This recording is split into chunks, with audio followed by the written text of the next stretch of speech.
And every moment the opportunity is alive. There's nobody around me that I can say, oh, this one has been around me so long that you're an expert seer or something. Nobody's a professional seeker about it. Just at any moment, the opportunity of bursting into seeing is present for everybody. Because it is clear enough what is being pointed. I'm not presenting you 7 steps to freedom or something like that. But what can stop you from freedom except this idea? It's not just the idea I'm not free. That also is something. But it's not just such a surface feeling, but a bursting through of clarity. But wait a minute, it becomes obvious, but how can I not be that? How can I be anything other than that? You see, stop strategizing existence. Like you have to work it out and make such hard work of what is natural. You come into a place where you are simply yourself. You're empty of intention even. Except if they're superficial and it's okay. As long as we hold the mind, the identity, you don't trust life. You will not trust life.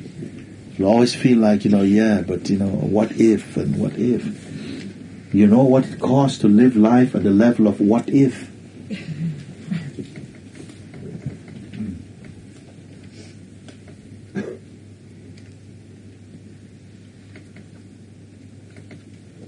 It's like you hemorrhage energy.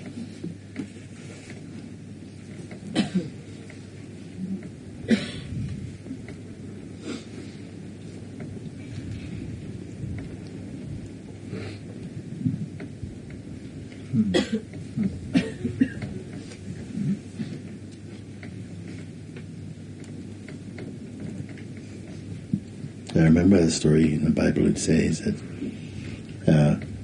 Jesus was in a certain place, and he was in the house of someone. They were having satsang in one place, and it was full to the brim. New people could not get in.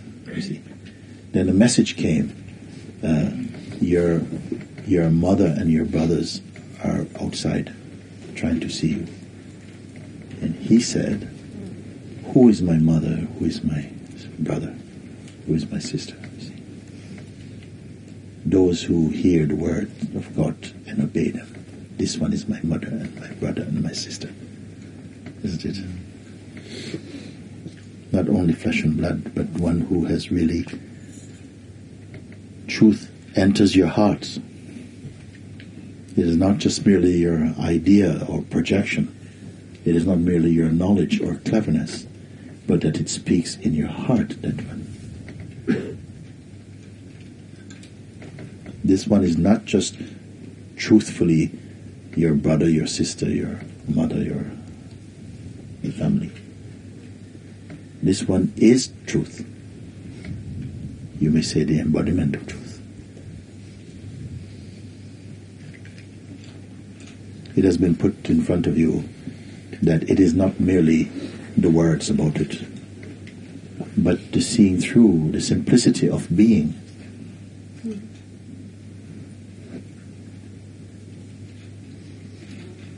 Your life becomes a kind of spontaneous existence, not a series of projections and, game plan. You are free, you move as a free being. And you are not bereft, you're not deficient of wisdom, of clarity, of directness, of love. All this is there.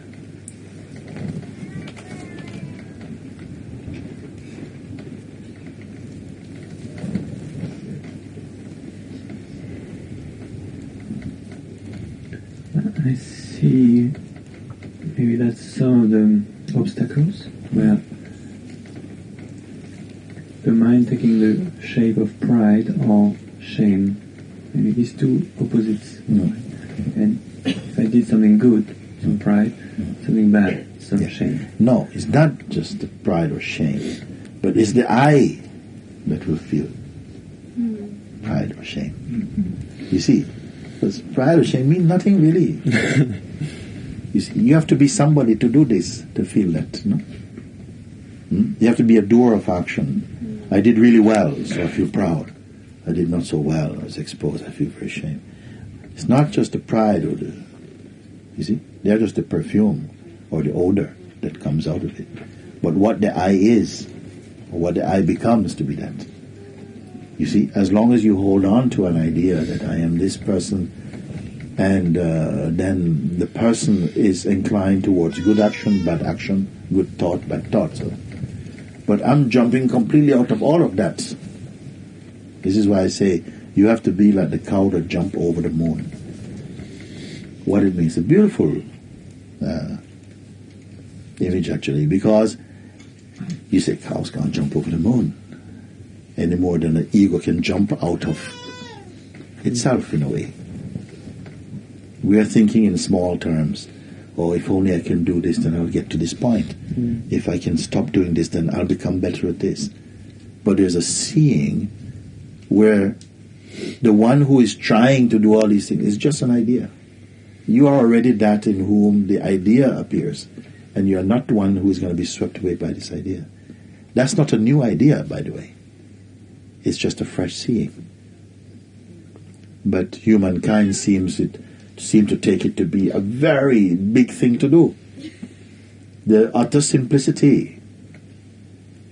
I said before, the truth is simple, but the one who seeks truth is complex. Truth is simple, but the seeker of truth is complex. Yeah, that is the thing. I feel only lastly I understood this example of the piece of ice in the water. Yes. Because like the ego is very complex and you spend so many lifetimes carving it. And then you put it in the water and oh my god, all these nice carvings are disappearing. I'm not sure I want that. That's so also carved. You see? Yeah. You say the ice, I say that in satsang, the ego mind is like a piece of ice in a glass of warm water. And there's a melting taking place spontaneously. It's happening.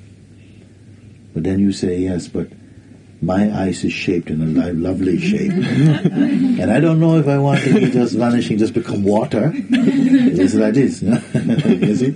I don't know if I want to just become water. And I said, all this lovely carving is just becoming water. But even the speaking of it is also, the ice also melting in the water. And it's only painful while the delusion persists.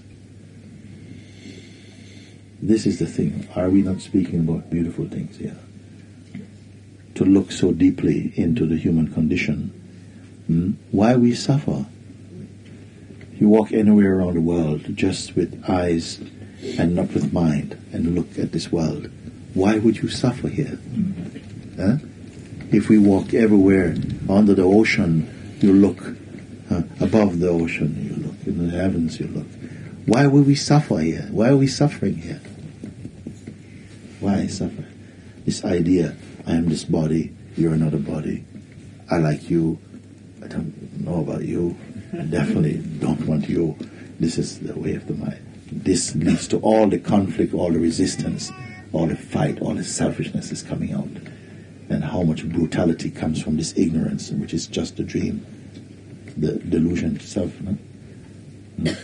So if we look like this, even more pressing urgency to find a truth, to come out of this misery. Because there is a choice, there is a way. And so easy is the way.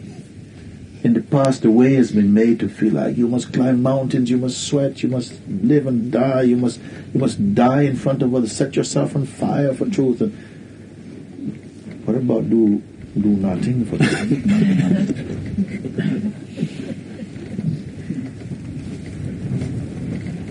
Or know that you witness everything. Yes. Witnessing is up to a point. Witnessing has a certain detachment about it, but it's still also a duality in it also. It is fine, this is fine. When the question is asked, can the witness, who is witnessing everything, can this witness be also witnessed? Then something more, the fire turns up. What happens when this question comes? See?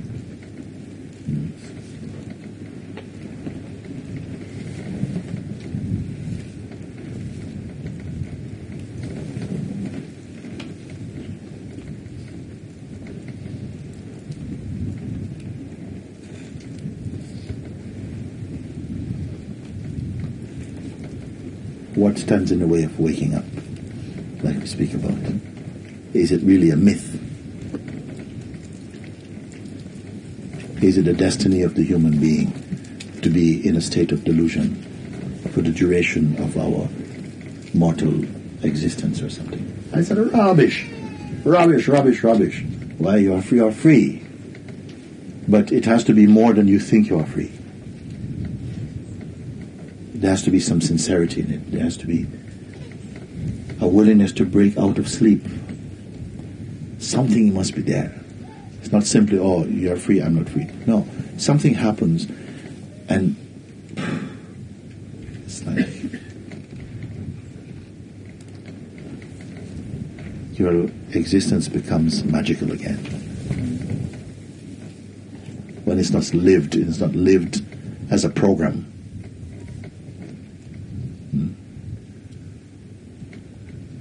But you must also approach like, this is what I'm open to this. I'm open to this. I want to go more deeply. I want to find today also. And not merely, think about it. Well, this also you're free to do also.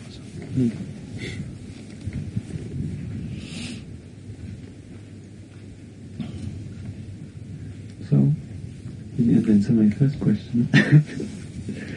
Sorry, it's a bit tricky. First question is not so important. Yes.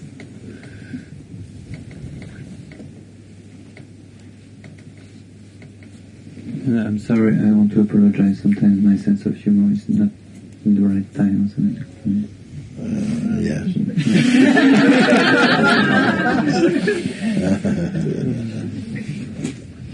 So, these kind of things, I put at your feet. Because it can be maybe small things that kill the ego, like small resistance or so. Put it at the feet, leave it there, don't keep picking it back up again.